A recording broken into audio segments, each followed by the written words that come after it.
Atong Sayron ang dugang pang mga balita sa Mindanao. Makauban nato si Cyril Chavez live sa Cagayan de Oro City. Cyril.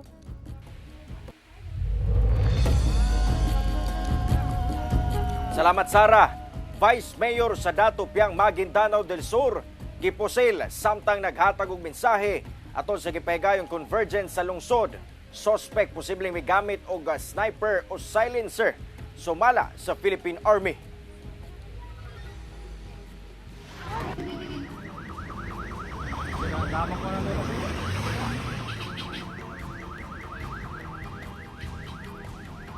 Kalit nga natumba samtang naghatag og speech ang Vice Mayor sa Datu, Piang, Maguindanao Del Sur nga si Attorney Datu Samama atol sa gipahigayong Shine Convergence Program nga usa ka public affairs program sa Barangay Magislang sa Datu, Piang, Maguindanao Del Sur mag-alas 10:30 sa buntag kaganina.